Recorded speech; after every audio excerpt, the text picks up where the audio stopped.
யாருக்கு மாலைகள் ஆவதென்று பூங்கொடிகள் பூக்கள் பூப்பதில்லை.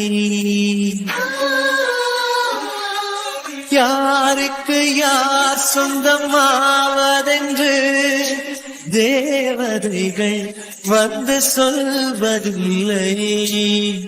விதி என்ற காட்டிலே. ஐயோ போச்சே. மீரா மேடம் என்ன மாதிரி ஷாக் ஆகிருந்தீங்கன்னா கூட ஹாஸ்பிட்டலில் அட்மிஷன் போட்டிருக்கலாம். ஆனால் இப்படி ஃப்ரீஸ் ஆகி உட்காந்துருக்கீங்களே. இந்த ஆஃபீஸில் எதுக்கு தான் இப்படி பண்ணுறாங்களோ தெரியல. ஒரு ஒரு ஆஃபீஸ்லையும் ஒரு டாஸ்க் டிஃப்ரெண்ட்டாக வைப்பாங்கன்னு பேர். ஆனால் இங்கே மட்டும்தான் மனுஷங்களை டிஃப்ரெண்ட் டாஸ்க்காக வச்சு கண்டுபிடிக்க சொல்லி நம்ம மண்டையை கோளாறு பண்ணி விட்றாங்க. அடே என்னடா பார்க்குற திருன்னு உண்மையிலே படிச்சு தான் டாக்டர் ஆனியா? ஏய் வாய மூடுன்னா, அந்த பொண்ணே ஃப்ரீஸ் ஆகி உட்காந்துருக்கு. நானே என்ன பண்ணுறதுன்னு தெரியாம தான் இருக்கேன். அதுவும் நான் ஒரு கார்டியாலஜிஸ்ட்டு. இந்த பிள்ளை ஃப்ரீஸ் ஆகி இருக்கிறத பார்த்தா மென்டலி டிஸ்டர்ப் ஆயிடுச்சு போலயே. அப்போ பைத்தியமாயிட்டாங்கன்னு சொல்ல வரியா?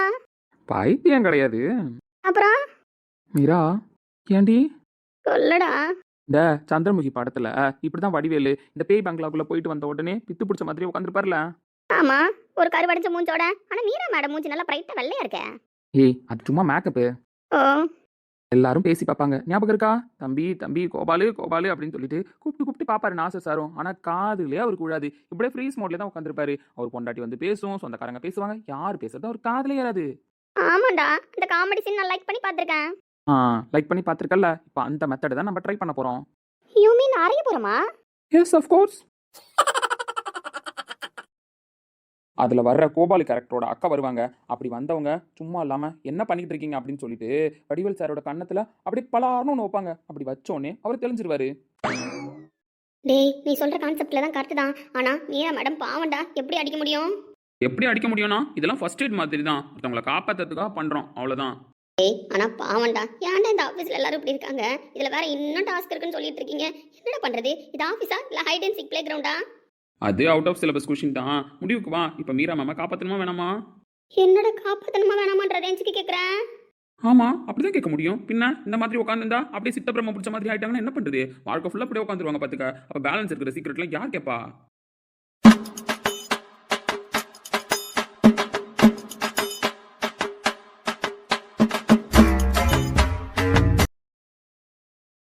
அடே என்ன நினைச்சிட்டு இருக்கீங்க? இல்ல எங்களெல்லாம் பத்த உங்களுக்கு எப்படி இருக்குன்னு கேக்குறேன். இன்னும் பேலன்ஸ் இருக்கிற சீக்கிரட்டை கேட்கறதுக்காக இந்த பிள்ளைய காப்பாத்தணுமாம்ல. அப்படி ஒண்ணு நீ காப்பாத்த தேவையில்ல, புரியுதா? சரி ஓகே. என்னடா சரி ஓகேன்ட்டு கிளம்ப பாக்குறேன். ஒழுங்கா அந்த பிள்ளைய காப்பாத்தி விட்டுக்கோ. பார் கவிதா, நான் தான் சொல்லிட்டல, இவங்களுக்கு ட்ரீட்மெண்ட் எல்லாம் பெருசா எதுவும் பண்ண முடியாது. நான் சொல்ற மாதிரி உங்க ஒரு அரை விட்டா தான் இப்ப தெரியும். அப்படி இருந்தாலும் எப்படி அறைய முடியும் சொல்ல? இல்ல எப்படி அறைய முடியும்? பாவம் தானே அவங்க. இங்கே பாரு கவிதா, பாவம் தான் நானும் சொல்றேன். நான் ட்ரீட்மெண்ட்டுக்காக இருந்தாலும் ஒரு பொம்பளை பிள்ளையே அடிக்கலாம் மாட்டேன் பாத்துக்க. இந்த மாதிரி தட்டி எழுப்புற சூழ்நிலாம் வந்தா நர்ஸுக்கிட்ட தான் நான் சொல்லுவேன். அதனால என்னாலாம் முடியாது ஒரு பொம்பளை பிள்ளைய இந்த மாதிரி அடிக்கிறதுக்கலாம். உன் மனிதாபிமானத்துல தீய வைக்க. ஏய் ஒழுங்கா இப்போ நான் அடிக்க மாட்டேன் அப்படின்னா நீ தான் அடிக்கணும். அடே லாஜிக்கா பேசுறா. நான் எப்படா அடிக்க முடியும்? நீ அடிச்சாலாச்சும் ட்ரீட்மெண்ட்டுக்காக அடிச்சா அப்படின்னு சொல்லிட்டு இந்த ஆஃபீஸ்ல இருந்து அடுத்த செகண்டே வெளியில போயிடுவேன். பட் நான் அடிச்சேன் அப்படின்னா இந்த புள்ள உடனே டைலாக் பேசும் தெரியுமா? இவன் நம்மள காப்பாத்துறதுக்காக தான் அடிச்சான்னு கூட புரிஞ்சுக்காது. I am manager of the company, I am manager of the company, who you are அடிச்சிங் மீ அப்படின்னு கேட்கும். லாஜிக்லாம் கரெக்ட் தான் கவிதா. பட் இப்போதைக்கு அடிச்சா மட்டும்தான் ட்ரீட்மெண்ட்டை கண்டினியூ பண்ண முடியும். அடிச்சதுக்கு அப்புறமும் தெரியுதா தெரியலையா, இல்லை ஹாஸ்பிட்டலுக்கு கூப்பிட்டு வச்சு தான் ட்ரீட்மெண்ட் பார்க்கணுமான்றதை நான் ஃபர்தராக தான் முடிவு பண்ணணும். ஏய் ஆனா அடிக்க வராதேடா எனக்கு இப்ப. இங்கே பாரு கவிதா, சாதாரணமாக இன்னைக்கு காலையிலேருந்து நீ மீரா மேமா உன் ஃப்ரெண்டுன்ற ரேஞ்சுக்கும் அவங்கள காப்பாற்றணுன்ற ரேஞ்சுக்கும் வச்சுட்டு இருக்க. அதனால இப்போதைக்கு மீரா மேமா பார்த்தா உனக்கு ஒரு மாதிரி பரிதாபம் தான் வரும். அதனால அடிக்க மாட்டேன். ஏன்னா இப்போதைக்கு நீ மீரா மேலே பாசமாக இருக்கேன். உண்மை தாண்டி. இப்போ நம்ம யார் மேலேயாவது பாசமாக இருக்கோம் அப்படின்னா அவங்களுக்கு நம்மளுக்கு அடிக்க தோணுமா? அதே லாஜிக் தான். காலையிலேருந்து மீரா மேமா காப்பாற்றணும் மீரா மேமா காப்பாற்றணும் அப்படின்னு சொல்லிட்டு மீரா மேம்காகவே இன்னைக்கு ஃபுல்லாக நீ ஸ்பெண்ட் பண்ணியிருக்கேன். ஆமா. ஆனா இந்த மீரா மேம் நார்மலான பர்சனா சொல்ல பார்க்கும். இதுக்கு முன்னாடி உனக்கு டிஎல்ஆ இருந்தப்ப இவ்வளவு கடுப்பேத்திருப்பாங்க. ஆமாண்டி, கடுப்பு மட்டுமா ஏத்துனாங்க, எல்லாரும் எப்படி மாட்டி விட்டாங்க. உங்களுக்குலாம் ப்ராஜெக்ட்னா என்னன்றதை சொல்லியே தரல. வெறும் manager of the company manager of the கம்பெனின்னு சொல்லிட்டு இவ்வளவு பர்ஃபார்மன்ஸ் பண்ணிட்டு இருந்தாங்க. அப்படி கங்கா சந்திரமுகியா மாறிய தருணம். இப்போ அந்த பழைய மீரா மேம நினைச்சுக்கிட்டு உங்களெல்லாம் மாட்டி விட்டு வேடிக்கை பார்த்த மீரா மேம நினைச்சுக்கிட்டு உங்களெல்லாம் வேலையை விட்டே அனுப்பணும்னு நினைச்ச மீரா மேம நினைச்சுக்கிட்டு உன் பழைய பகையை மனசுல வச்சுக்காம இருக்கிறதுக்கும் அந்த பழைய பகையெல்லாம் வெளியில தூக்கி போறதுக்காகவும் மீரா மேம் மேல இன்னைக்கு நீ ஒரு உண்மையான பாசத்தை வச்சதுனால இதுக்கப்புறம் இது உண்மையான பாசமா மட்டும்தான் கண்டினியூ ஆகணும். அதனால இப்போ நீ அந்த பழைய மனசுல இருக்கிற குப்பையெல்லாம் தூக்கி போறதுக்கு ஒரு வழி வகுத்ததான் நினைச்சுக்கோயேன். ஸோ வாய மூடு. இப்போ நான் எப்படி அடிக்கிறேன்னு மட்டும் பாரு. அடிக்கிற அடியில மீரா மேம்க்கு போன ஜென்மத்து ஞாபகமே இப்போ ஞாபகம் வரணும். அவ்வளோலாம் வேணாம். இல்ல கவிதா பாசமா இருந்தாலும் அதிகமாக தான் கொடுப்பா, கோவமா இருந்தாலும் அதிகமாக தான் கொடுப்பா. ஸோ ரைட்டு விடு. மீரா மேம் இருந்தா ஆஃபீஸுக்கு இல்லை சாமிக்கு.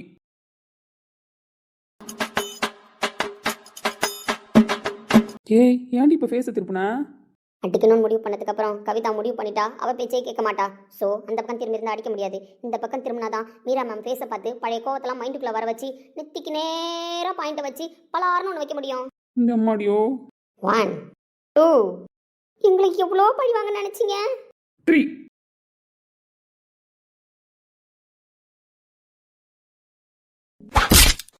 சோழி முடிஞ்சு போச்சு.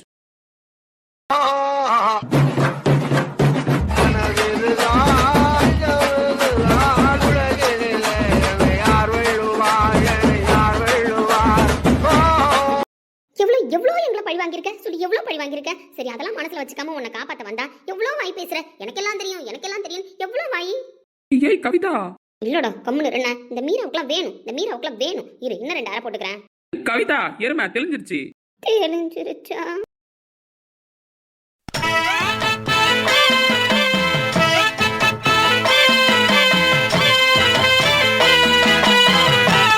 ஏமா அப்படி? மேடம் மேடம் நான் அடிக்கணும்ல அடிக்கல மேடம். நீங்கள் ஃப்ரீஸ் மோடுக்கு போயிட்டீங்களா? உங்களை காப்பாற்றுறதுக்கு எனக்கு வேறு வழி தெரியல மேடம். அடிச்சதை பார்த்தா காப்பாற்றுறதுக்கு அடித்த மாதிரி தெரியலையே மேடம். சீரியஸாகவே உங்களை காப்பாற்றணுன்ற நல்ல எண்ணத்தில் மட்டும்தான் மேடம் அடித்தேன். இல்லை நான் நம்புறேன்னா காலையிலேருந்து நீ எனக்கு எதுவும் ஆகிடக்கூடாதுன்றதுல ரொம்ப கான்ஃபிடென்ட்டாக இருந்தேன். நான் தான் உன் பேச்சை கேட்கல. அட்லீஸ்ட் உன் பேச்சையாவது கேட்டிருந்தேன் அப்படின்னா இப்படி ஃப்ரீஸ் மோடுக்கு போய் உங்ககிட்ட கேவலமாக அடி வாங்கிட்டு உட்காந்துருக்க மாட்டேன்னு. ஐயோ மேடம் அப்படிலாம் நீங்கள் சொல்லக்கூடாது. ஏன்னா நீங்கள் மேனேஜர் ஆஃப் த கம்பெனி. இல்லை நான் மேனேஜர் ஆஃப் த கம்பெனி இல்லை. Yes madam. இல்லை இல்லை அவன் எப்படி டாக்டராக இருக்க முடியும்? அது அவனை தான் கேட்கணும். இதோ திரும்பி பாருங்க உட்காந்துருக்கான். கேளுங்கண்ணா. திரும்பி பார்க்கணுமா?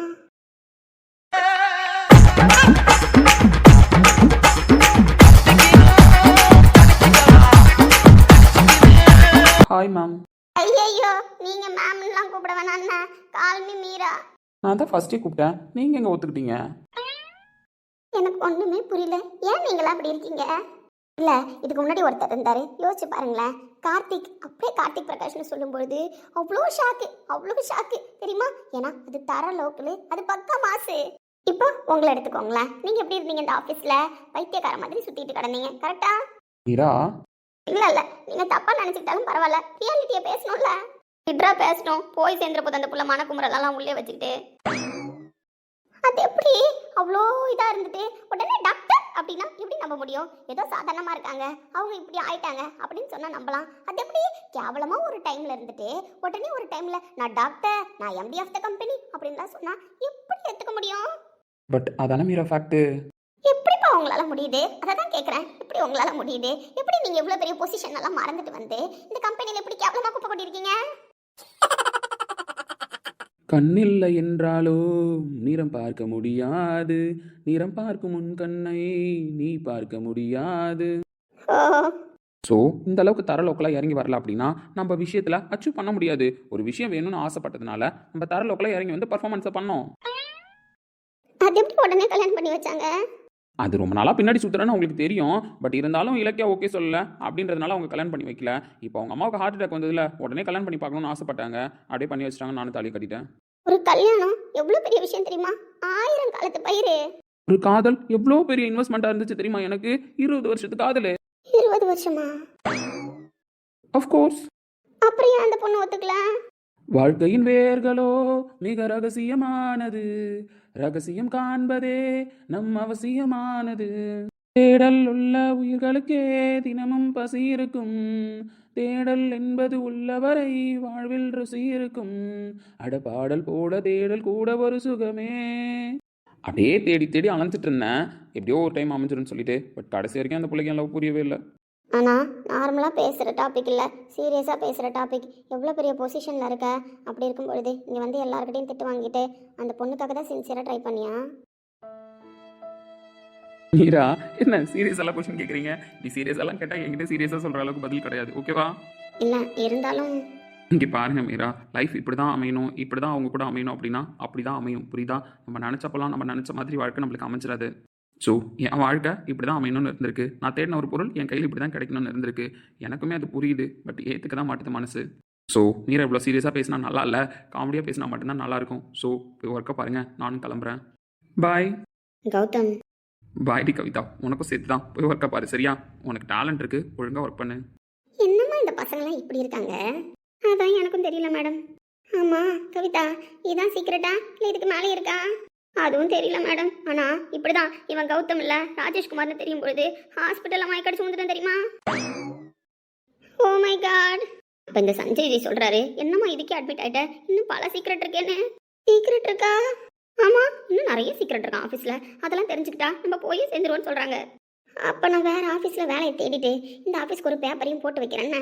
ஐயோ மேடம், நீங்க அந்த ஆஃபீஸ் விட்டுலாம் போக கூடாது. நீங்க எல்லாமே இந்த ஆஃபீஸ்ல நான் ஒர்க் பண்ண மாட்டேன்னு. எதுக்குமா? அப்பப்போ உன் மனசுல இருக்கிற கோபத்தை எப்படி ஆரம்பிச்சு தீர்த்துக்கலாம்னா? அப்படிலாம் இல்ல மேடம். அட போமா. ఏ మంజా బలూనే నీ సూపర్ సలూన్ ఏ వాడి కూలింగ్ వాటర్ మెలన్ நைட்டானா கனவுல வாரதியே பிரைட்டானா யோசிக்கிறேன் உன்னை பத்தியே மண்டையில படி பொண்ணு ஏறலடி அழகுல ஒன்ன மிஞ்ச ஆள் இல்லடி மீனுக்கி நீதான் என் நெஞ்சு குலுக்கி சிறுக்கி வாடி என் முட்டை கலக்கி அழகி உன் வார்த்தை என்ன ரொம்ப விலகி சீனுங்கி போறாளே என்ன முழுகி. சஞ்சய் சொல்டா, நம்ம லவ் பண்ற வரைக்கும் ஒரு மாதிரி ஸ்மூத்தா தான் போகுதுன்னு. ஸ்மூத்தா தான் போகுது, பட் ஆப்போசிட்லேருந்து ஒரு லவ் ஃபீல் கொடுக்கும்பொழுது அது வேற மாதிரி போகுதுல்ல? ஆமா மச்சான், வேற மாதிரி தான் போகுதுல்ல. நம்ம அந்த பிள்ளைகிட்ட லவ் சொல்லும்போது கூட மனசு ஜிவ்வன் தான் இருக்கு, பட் அந்த பிள்ளைங்க ஆப்போசிட்ல வந்து லவ் அப்ரோச் பண்ணும்போது ஜிவன்னு இருக்கு இல்ல? அஃப்கோர்ஸ். ஜுரம் அடிக்குது மச்சான். ஜுரமா? ஏன்டா? இன்னைக்கும் போய் ஒரு கொஷினை கேட்குறேன்னு சொல்லிட்டு நான் தொக்க மாட்டீங்கன்னு தெரியுமா? ரோஹித் சொல்றா, நீ என்ன நடந்துச்சுன்னா எனக்கு ஃபுல்லா சொல்ல தேவையில்ல சாமி. அப்புறம் நீ என்ன கொஷின் நந்தினி கிட்ட கேட்ட, அதாவது என்ன நடந்துச்சுன்றத ஏதாவது ஒரு க்ளூ கூட. அன்னைக்கு சொன்னல தொடாம முத்தம் கொடுத்துட்டு வந்த மச்சான், அதுவே கிக்கா இருந்துச்சு அப்படின்னு சொன்னல, அதே மாதிரி இன்னைக்கு என்ன பண்ணுன்றத லைட்டா ஒரு க்ளூ கூட.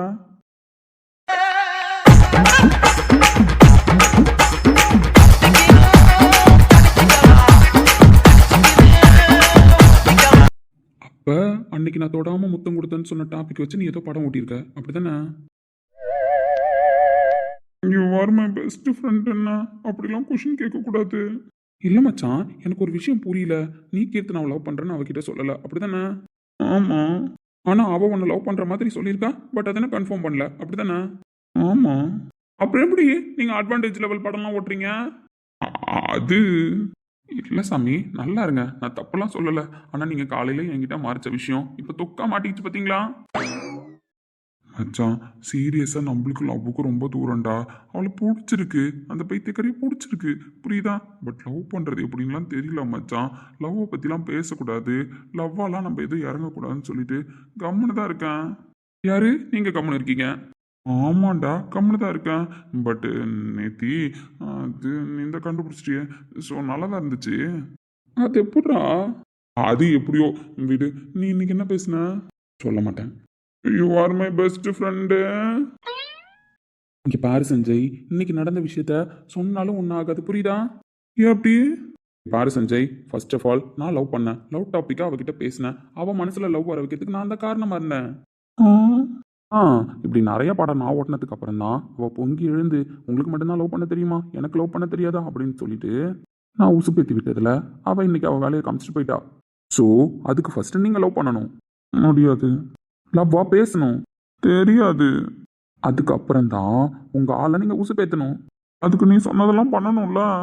அதுதான் செஞ்சேன் நானும் சொல்கிறேன். ஸோ நீங்கள் ஃபஸ்ட்டு லவ் அப்ரோச் பண்ணணும். அப்படி பண்ணதுக்கப்புறம் தான் என்ன நான் இப்படி லவ் பண்ணுறேன், உங்களுக்கு லவ் பண்ண தெரியலையா அப்படின்னு நீங்கள் ஒரு கொஷின் ரைஸ் பண்ணாதான் அது அவங்கள உசுப்பேற்றி விடுற மாதிரி ஆகி அவங்க திரும்ப லவ் கொடுப்பாங்க.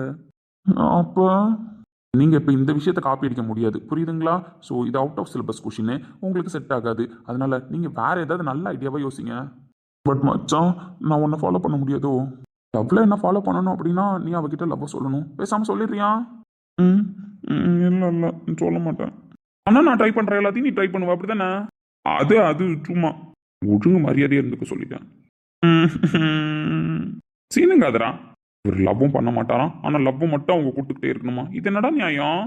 சரி வீடு, நானே ஏதாவது யோசிக்கிறேன்னா. என்னடா கிளம்பாம திரும்ப நம்ம முன்னாடி வந்து உட்காந்துருக்கான்னு பார்க்குறியா? நான் ஏன் அப்படி நினைக்க போகிறேன்? உன்னோட விருப்பம். நீ எப்போ போகணுன்னு தோணுதோ அப்போ போக போகிறேன். என்ன மேடம், நீ வாப்போன்னு பேச ஆரம்பிச்சிட்டிங்க? எங்க காணோம்? நீங்கள் வாங்க போங்க அப்படின்னு ஒரு ஃபார்மலாக பேசுவீங்களே, அந்த வார்த்தையெல்லாம் காணுமே. நீ ராஜேஷ்குமார்னு சொன்ன வரைக்கும் அந்த நீங்கள் வாங்க போங்க அப்படின்ற வார்த்தைலாம் எனக்கு தேவைப்பட்டுச்சு. பட் நீங்கள் தான் நேற்று நைட்டு சொல்லிட்டீங்களே நான் கௌதம் தான் அப்படின்னு சொல்லிட்டு. ஸோ கௌதம் கிட்ட பேசுறதுக்கு எனக்கு அந்த வார்த்தைலாம் தேவைப்படாது. நல்லா பேசுகிற, நல்லா பேசுறதுனால தான் நீ எல்லாத்துலேயும் ஜெயிச்சுட்டு தான் நினச்சிட்டு இருக்க. நல்லா பேசுகிறேன்ல, ஸோ நல்லா பேசுறதுனால தான் பிரகாஷ் குரூப் ஆஃப் கம்பெனியில் சிஓவாக இருக்கேன். பட் வாழ்க்கையில் நீ ஜீரோவை மட்டும்தான் ஆக போகிற, தெரியுதா? தேங்க்யூ.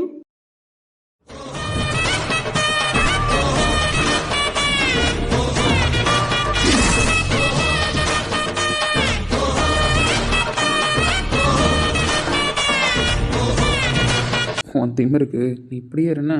இருக்குன்னு தான் நானும் சொல்கிறேன். என் திமிருக்கு நான் அப்படியே இருந்துட்டு போகிறேன். இப்போ என்ன இருக்குது அதில்?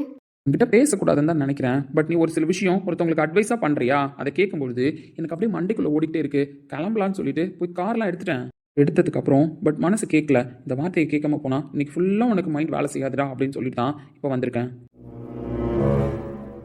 மீரா கொஞ்ச நேரத்துக்கு முன்னாடி கேபினுக்கு வந்தாங்களே, அப்போ ஏதோ ஒரு விஷயம் சொன்னியே, என்ன சொன்ன? என்ன சொன்னேன்? உனக்கு தெரியும், ஒழுங்காக யோசிச்சு சொல்லு. நீ சொல்ல மாட்டேன், நானே சொல்கிறேன்னா. மீரா கிட்ட பேசும்பொழுது நீ ஒரு விஷயம் சொன்ன, மீரா உங்களுக்கு ஒன்று சொல் புத்தி இருக்கணும், இல்லை சுய புத்தியாச்சும் இருக்கணும் அப்படின்னு சொன்னேன்.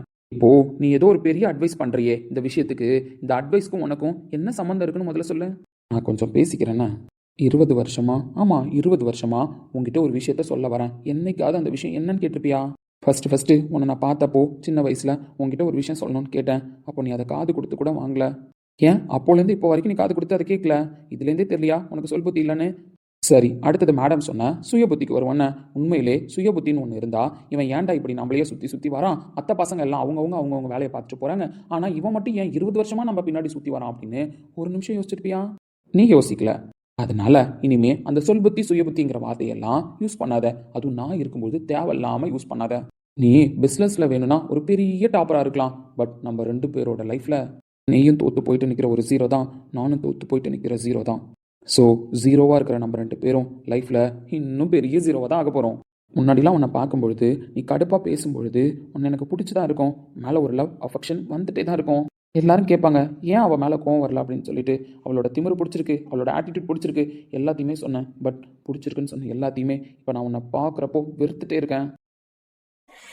இதயத்திலே ஒரு வலி, இமைகளிலே பல துளி, நீ சென்றால் கூட காதல் சுகமாகும். அப்புறம் இன்னொரு முக்கியமான விஷயம், இனிமே நீ ஏன் நினச்சாலும் உயிரே போனாலும் அந்த ரகசியம் என்னன்னு உன்னால் தெரிஞ்சுக்க முடியாது. நீ என்கிட்ட வந்து எவ்வளோ டைம் கேட்டாலும் சரி, இதுக்கப்புறம் நான் ஏன் உன் பின்னாடி சுற்றினேன் அப்படின்ற விஷயத்த கண்டிப்பாக நான் உங்ககிட்ட சொல்ல போகிறதில்ல. உன் லைஃப்பில் நீ எல்லாரையும் கஷ்டப்படுத்துனதுக்கு உனக்கு நான் கொடுக்க போகிற மிகப்பெரிய தண்டனை என்னன்னு தெரியுமா? இந்த 20 வருஷமாக நான் ஏன் உன் பின்னாடி ஒரு பைத்தியக்கார மாதிரி சுற்றினன்றத சொல்லாமல் இருக்கிறது தான். என்ன சொல்ல வந்தேன் அப்படின்ற விஷயத்த உனக்கு தெரியாமலேயே உன் கடைசி காலம் முடிகிற வரைக்கும் மறைக்கிறது தான். இப்போ கூட நீ யோசிப்ப, ஏன்டா இவன் தான் சொல்லக்கூடாதுன்னு முடிவெடுத்துட்டானே, அப்படி இருக்கும்பொழுது இவன் திடீர்னு வந்து ஏன் இதை ரிமைண்ட் பண்ணிட்டு போகிறான் அப்படின்னு யோசிப்பேன். ஆமாம், ரிமைண்ட் பண்ணுறதுக்கு தான் வந்தேன். இந்த எதையும் சீக்கிரமாக மறந்துடுவியே. எல்லாருக்கும் கொடுக்குற கஷ்டத்தை மறந்துடுவேன், எல்லாரையும் ஹர்ட் பண்ணதை மறந்துடுவேன். அதே மாதிரியா ஆப்போசிட்டில் இருக்கிறவங்க மறந்துடணும்னு நினைக்கிற, பட் மறக்க முடியாது. அதனால தான் நான் ஏன் உன் பின்னாடி வந்தேன்னு நீ மறந்துடக்கூடாதுங்கிறதுக்காக இதை ஞாபகப்படுத்த வந்தேன். ஆனால் என்ன விஷயம்னு மட்டும் சொல்ல மாட்டேன். இனிமே இதை நினச்சி நீ என்ன வேணாலும் ஆவடி. என் வாயை திறந்தால் மட்டும்தான் அந்த ரகசியம் வெளியில் வரும். என்னை சுற்றி இருக்கிற என் நிழலுக்கு கூட அந்த ரகசியம் தெரியாது. நீ இதனால பைத்தியக்காரியா ஆனாலும் சரி, உன்னை நான் பத்திரமா பார்த்துக்கிறேன். நீ எப்படி தெரிஞ்சுக்கணும்னு நினச்சாலும் அதை தெரிஞ்சுக்க விடாமல் பண்ணுறது தான் நான் உனக்கு தர்ற தண்டனை. Mind it. So have a nice day. Good bye. புல்லாங்குழலே பூங்குழலே, நீயும் நானும் ஒரு ஜாதி, உள்ள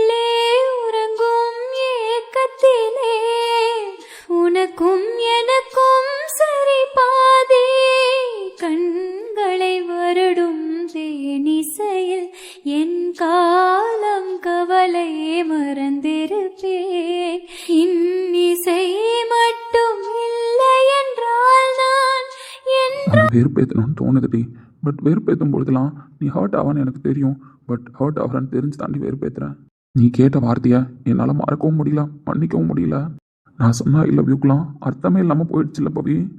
நான் நார்மலாக ஏதாவது ஒரு பொண்ணுக்கிட்ட பேசும்பொழுதே உனக்கு கோவம் வரும். டேய் நான் உன்னை லவ்லாம் பண்ணல, பட் நீ அந்த பொண்ணுக்கிட்டே பேசக்கூடாது அப்படின்னு சொல்லுவேன். இப்போ ஏன்டி முறைக்க மட்டும் செய்கிறேன், அந்த கோவம் உனக்கு வரமாட்டுது. ஏய் கார்த்தி நீ அப்படிலாம் பேசாதடான்னு ஒரு வாட்டி சொல்லலாம்ல. நீ பேசுறது தப்பு தானடி, அதுக்கு தானே நான் கோவமாக இருக்கேன். அது ஏன் முட்டைக்கானி உனக்கு புரியல.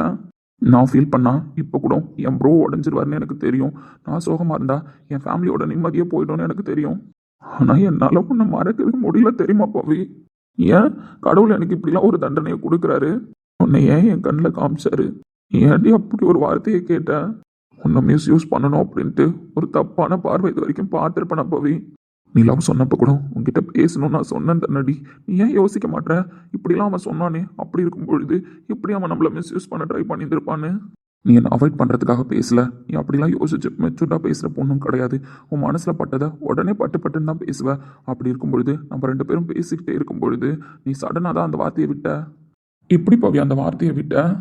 அப்போது நீ என்னை பற்றி யோசிச்சது அவ்வளோதானா? இப்போ கூட ஏன் பவி அப்படி பேசினேன், தெரியாம தானே அப்படி பேசிட்டேன், என்கிட்ட பேசு பவி அப்படின்னு கேட்கணும் போலதான் இருக்கு. ஆனால் திரும்ப உன்கிட்ட நான் பேச வந்து ஏய் திருப்பி என்னை யூஸ் பண்ணிக்கலான்னு பார்க்குறியாடா அப்படின்னு நீ ஒரு வார்த்தை கேட்டுட்டு அப்படின்னா அந்த இடத்துட்டு நான் சுக்குன்னு ஒரு ஆகிடு வண்டி. என் பவி எனக்கு வேணும்.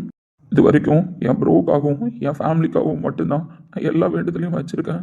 ஆனால் முதல் தடவையா எனக்காக கடவுள்கிட்ட ஒரு விஷயம் கேட்கணும்னு தோணுது. என் முட்டை கண்ணியை என்கிட்ட கொடுத்துருங்களேன். அவளை வந்து என்கிட்ட பேச சொல்லுங்களேன். என் வழியெல்லாம் எழுதனா வச்சும் குறைஞ்சிருமான்னு பார்க்குறேன்.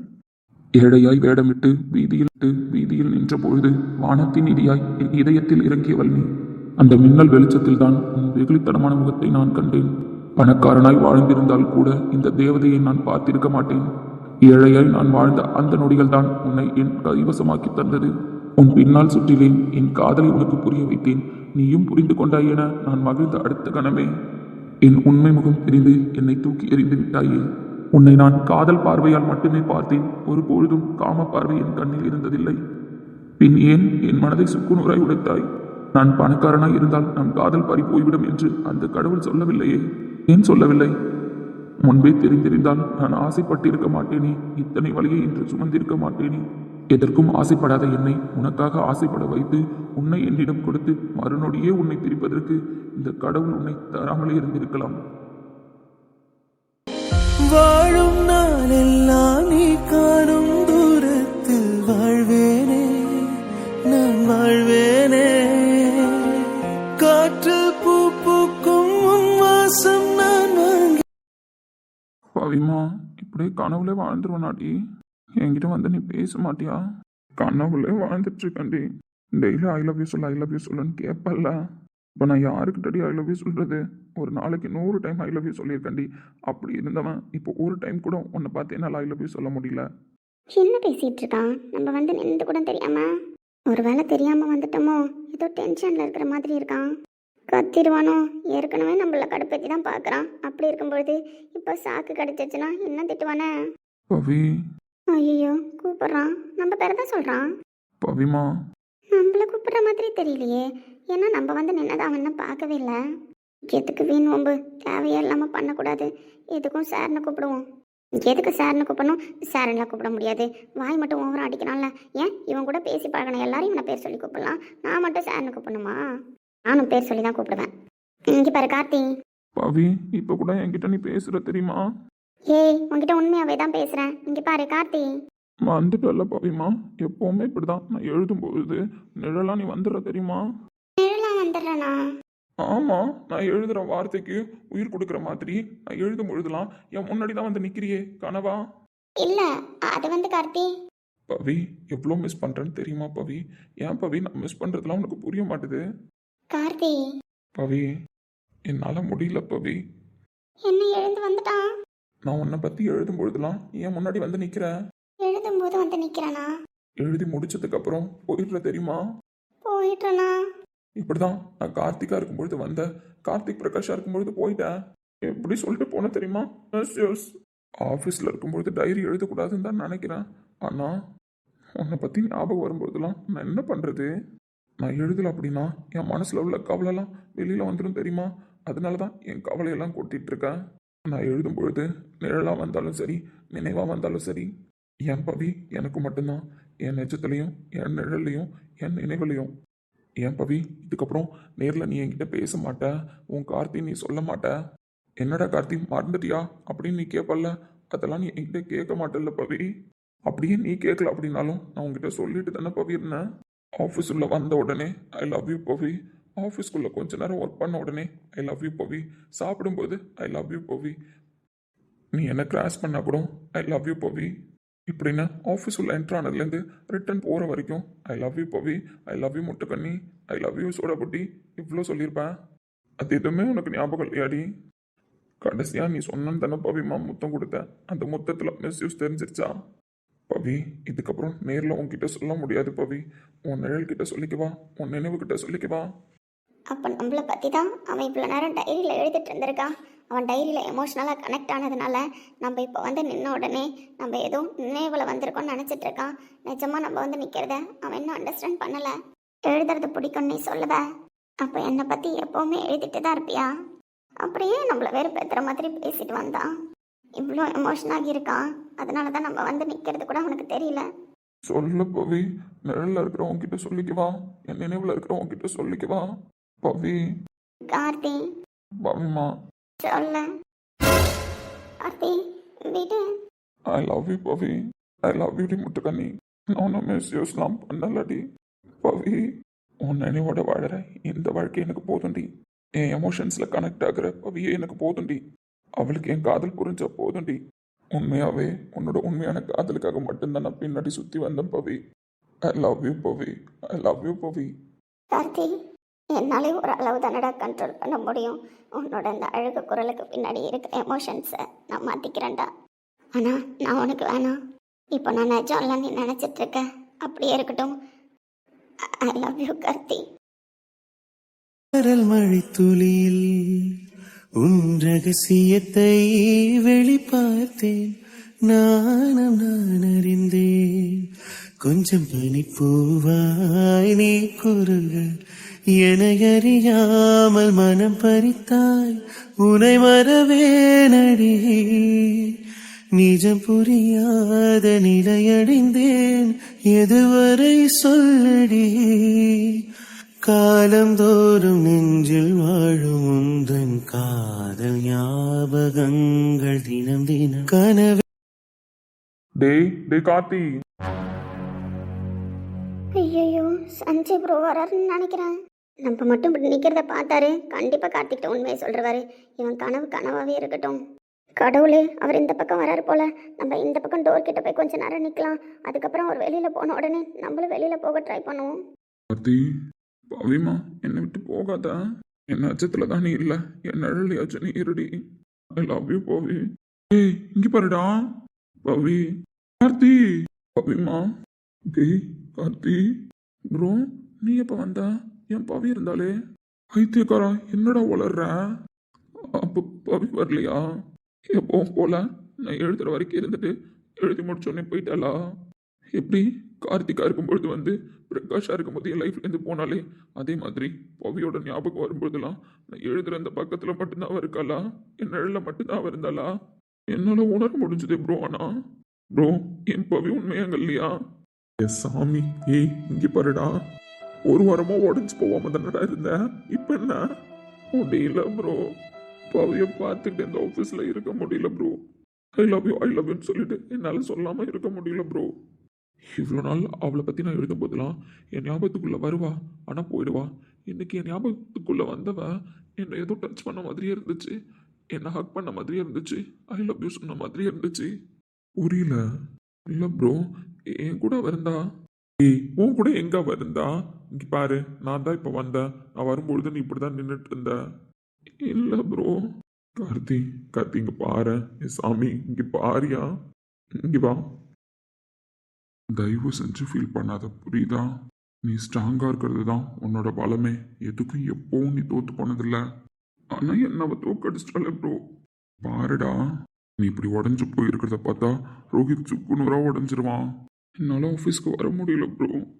எனக்கு புரியாம இல்லை, புரியுது. நீ திடீர்னு வீட்டில் இருக்க அப்படின்னாலுமே அவன் யோசிப்பான்ல. ஆனால் ஒரு நாளும் அவளை பார்க்கும்பொழுது அவளோட ஞாபகம் என் கண்ணு முன்னாடி வந்துட்டே இருக்கு ப்ரோ. இப்போ கூட பாரு ப்ரோ, அவளை பற்றி நான் யோசிச்சுட்டே இருந்தேன். அவள் என் கிட்ட வந்த மாதிரி இருந்துச்சு, என்னை கட்டி பிடிச்ச மாதிரி இருந்துச்சு, என்கிட்ட பேசின மாதிரி இருந்துச்சு. நான் முழுசாக உணர்ந்து பார்த்தேன் ப்ரோ. ஏன்டா அப்படி பேசுற? இல்லை ப்ரோ, இத்தனை நாள் இருந்த மாதிரி என்னால் இன்னைக்கு சாதாரணமாக எடுத்துக்க முடியல. எனக்கு ஏதோ ஒரு ஃபீல் இருக்கு. ஏதோ ஒரு ஃபீல் இருக்கா? என்ன சொல்கிறான் இவன்? நல்லா தான் இருந்தான், காலையில் ஆஃபீஸ்க்கு நல்லா தான் வந்தான். வரும்பொழுது எனக்கு தெரிஞ்சு பவியை பார்த்துருக்கணும். அவளை பார்த்த கையோடு வந்து எப்பயும் போல் எழுதிட்டு உட்காந்துருப்பான். அதே மாதிரி இன்னைக்கு எழுதியிருந்திருப்பான். ஸோ எமோஷ்னலாக ஏதாவது கனெக்ட் ஆகியிருக்குமா? பவி இருந்தா ப்ரோ. பைத்தியக்காரத்தனமாக பேசாத கார்த்தி. நான் தான் இப்போ உள்ளே வரேன்னு சொல்கிறேன்ல. யாரையும் நான் பார்க்கல.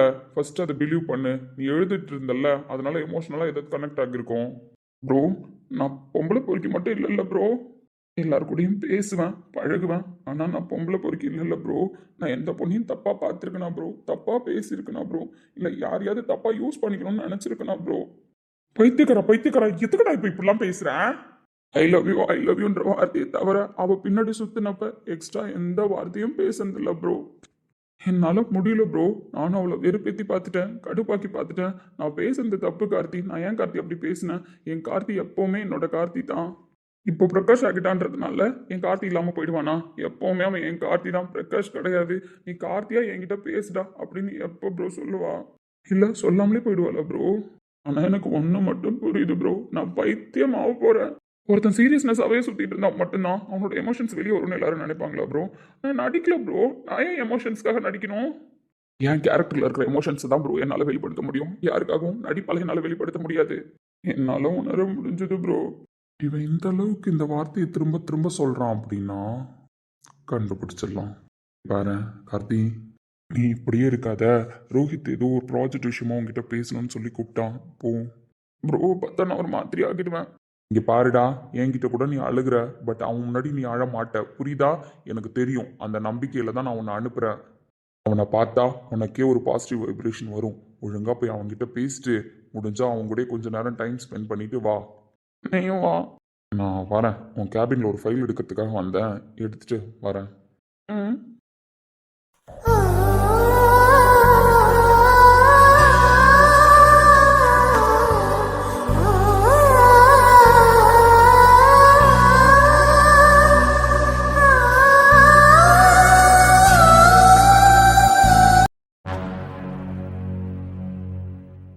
பவித்ரா, நீ உள்ளதா இருக்கன்னு எனக்கு தெரியும், வெளியில வா. இங்க பாரு பவித்ரா, உங்க 2 பேருக்குள்ள என்ன பிரச்சனைன்றதெல்லாம் எனக்கு தெரியாது. ஆனா அவன் உன் பின்னாடி சுத்தினது உண்மை, உன்னை லவ் பண்ணது உண்மை, நீ தான் வேணும்னு அவன் நினைச்சது உண்மை. உங்க அண்ணனுக்காக எந்த அளவுக்கு அவன் பேக்கப்ல இருந்து கஷ்டப்பட்டானோ அதே மாதிரி உன்னோட லவ் வேணுன்றதுக்காக அவன் கஷ்டப்பட்டது உண்மை. இதுல என்ன நடந்துச்சு, என்ன பிரச்சனை அப்படின்றதெல்லாம் எனக்கு புரியல. ஆனா நீ அவனை பார்த்து மிஸ்யூஸ் பண்ணிட்ட அப்படின்ற மாதிரி ஒரு வார்த்தை கேட்டிருக்க. அது ஏன் கேட்ட? அந்த அளவுக்கு ஒரு வார்த்தை யூஸ் பண்ற அளவுக்கு அவன் என்ன பண்ணான் அப்படின்றதெல்லாம் எனக்கு புரியல. அது உங்களோட பர்சனல், அதில் நான் அட்வைஸும் பண்ணக்கூடாது. பட் அந்த வார்த்தை எதுக்காக கேட்ட? அவனை கஷ்டப்படுத்துறதுக்காக கேட்டியா, இல்லை அவனை விட்டு வேலைக்கு போகிறதுக்காக கேட்டியா? அதெல்லாம் எனக்கு தெரியல. பட் நீ கேட்ட வார்த்தை தப்புமா. அவனை அடிச்சிருந்தாலோ அசிங்கப்படுத்தியிருந்தாலோ அவன் இவ்வளோ தூரம் பாதிக்கப்பட்டிருக்க மாட்டான். ஆனால் இந்த ஒரு வார்த்தை அவனை ரொம்ப பாதிச்சிருச்சு. எவ்வளோ கேவலமான வார்த்தை தெரியுமா? இது வரைக்கும் எல்லார் முன்னாடியும் கார்த்திகா ஜாலியான ஒரு பர்சன் அப்படின்றது மட்டும்தான் தெரியும். அவன் வாழ்க்கையிலே கலங்கியிருக்கான் அப்படின்னா அது அவன் அண்ணனுக்காக மட்டும்தான். அதுக்கப்புறம் அவன் கண்ணுலேருந்து கண்ணீரை நான் பார்த்ததும் கிடையாது, எந்த ஒரு கலக்கத்தையும் நான் பார்த்தது கிடையாது. ஆனால் இப்போ அவன் முழுசாக உடஞ்சு போய் நிற்கிறான். அவனால் அழுகையை கண்ட்ரோல் பண்ண முடியாம தான் இப்போ கூட அழுகையை வெளிப்படுத்திட்டு போகிறான். சின்ன வயசுலேருந்து ரொம்ப கஷ்டப்பட்டுட்டாமா தெரியுமா? அதெல்லாம் சொன்னால் உன்னால் தாங்க கூட முடியாது. அதெல்லாம் நான் சொல்லவும் உங்ககிட்ட விரும்பல. ஏன்னா அதை பற்றிலாம் இப்போ பேசணும்னு வச்சுக்கோயேன், தேவையில்லாமல் சிம்பத்தி கிரியேட் பண்ணுற மாதிரி இருக்கும். ஸோ நான் சிம்பத்தி கிரியேட் பண்ண விரும்பல. ஒரே ஒரு விஷயம் மட்டும் சொல்கிறேன் பவித்ரா, அவன் சின்ன வயசுலேருந்து பெருசாக எதுக்கும் ஆசைப்பட்டது கிடையாது. அதே மாதிரி சின்ன வயசுலேருந்து எல்லார் பாசத்துக்கும் ஏங்கி நடுத்தருவில் தான் நின்றுட்டுருக்கான். எல்லாரும் அவனை நிற்க வைக்கணுன்றதுக்காக நிற்க வைக்கல. அவனே அவனுக்குள்ளே ஒரு கேட்டை போட்டுட்டு என் அண்ணன் நல்லா இருக்கணும், என் அண்ணன் நல்லா இருக்கணும்னு சொல்லிட்டு ரோஹித் படிக்க ஆரம்பித்ததுலேருந்து அவன் கல்யாணத்துக்கு அப்புறம், அவன் ஆக்சிடென்ட்டுக்கு அப்புறம் எல்லா விஷயத்துலேயும் ரோஹித் பின்னாடி கார்த்திக் தான் இருக்கான். அவன் இவ்வளோ நாளாக குடும்பத்தில் உள்ள எல்லாரோட பாசத்தையும் இழந்துட்டு தனியாக நின்றுட்டு இருந்தான். அப்போ கூட அவன் கண்ணில் இவ்வளோ தவிப்பை நான் பார்த்ததில்லம்மா. ஆனால் நீ பேசின அந்த ஒத்த வார்த்தை அவன் கண்ணில் இருக்கிற மொத்த வலியும் வெளில கொண்டு வந்துருச்சு. எங்களால் முடியாதும்மா, கார்த்திகை பார்க்க எங்களால் முடியாது. உன் மனசில் பணக்காரங்கன்னா இப்படி தான் இருப்பாங்க, பணக்காரங்கன்னா இப்படி தான் பண்ணுவாங்க அப்படின்னு ஏதாவது ஒரு எண்ணம் இருந்துச்சுன்னு வச்சுக்கோயேன், தயவு செஞ்சு மாற்றிக்கோ. கார்த்திக் அப்படிப்பட்டவன் கிடையாது. கார்த்திக்கோட குடும்பமும் அப்படிப்பட்டது கிடையாது. உனக்கு ஏதாவது சப்போர்ட் வேணுமா, இல்லை வீட்டில் வந்து பேசணுமா, வீட்டில் ப்ராப்ளம் ஆகும்னு யோசிக்கிறியா, இல்லை வேறு ஏதாவது ப்ராப்ளமா, எதுவாக இருந்தாலும் ஒரு பிரதராக நினச்சி என்கிட்ட ஷேர் பண்ணு. உனக்கான சொல்யூஷனை கொடுக்க ட்ரை பண்ணுறேன். அதை விட்டுட்டு பிடிவாதம் பிடிக்காதம்மா. பிடிவாதம் பிடிச்சேன்னு வச்சுக்கோயேன், அந்த பிடிவாதம் உன் வாழ்க்கையே அழிச்சிரும். கார்த்தி உனக்கு பிடிச்சிருக்குன்னு வச்சுக்கோயேன், நீ வாயை திறந்து அவனை பிடிச்சிருக்குன்னு சொல்லிட்டேன்னு வச்சுக்கோயேன், நாங்கள் எல்லாருமே உன் வீட்டு வாசலில் நிற்போம். நாங்கன்னா யாரை சொல்கிறேன்னு பார்க்குறியா? கார்த்தி, ரோஹித், அவன் ஃபேமிலி எல்லாருமே நீ வேணும் அப்படின்றதுக்காக கண்டிப்பாக உன் வீட்டு வாசலில் வந்து நிற்பாங்க. இவங்கெல்லாம் பணக்காரங்க, நம்ம வீட்டில் வந்து பொண்ணு கேட்டுருவாங்களா, இல்லை இவங்கெல்லாம் எப்படிப்பட்ட மனுஷங்க அப்படின்னு மட்டும் கால்குலேட் பண்ணிடாத. நீ நினைக்கிற மாதிரியான குடும்பம் ரோஹித் குடும்பம் கிடையாது. உன் வீட்டில் இருக்கிறத விட ஃப்ரீடமாகவும் உனக்கு பிடிச்சதை நீ செஞ்சுக்கிட்டு ஹாப்பியாகவும் கண்டிப்பாக இருப்ப. சொல்லணும்னு தோணுச்சு, சொல்லிட்டேன். தயவு செஞ்சு கார்த்தியை பைத்தியமாக்கிடாத. அவன் வீட்டுக்கு வந்து நிம்மதியாக இல்லைம்மா. அவனா ஒரு கேட்டை போட்டு குடும்பத்தை விட்டு பிரிஞ்சிருந்தான். இப்போ கடவுள் குடும்பத்தோட அவனை சேர்த்து வச்சுட்டாரு. பட் அந்த குடும்பத்து கூட சந்தோஷத்தை அனுபவிக்கவும் முடியாமல் உன்னை மறக்கவும் முடியாமல் தண்டனையை கொடுத்து வச்சிருக்காரு கடவுள். அவன் கண்ணில் சந்தோஷம் இல்லைம்மா, நான் பார்க்கவும் இல்லை.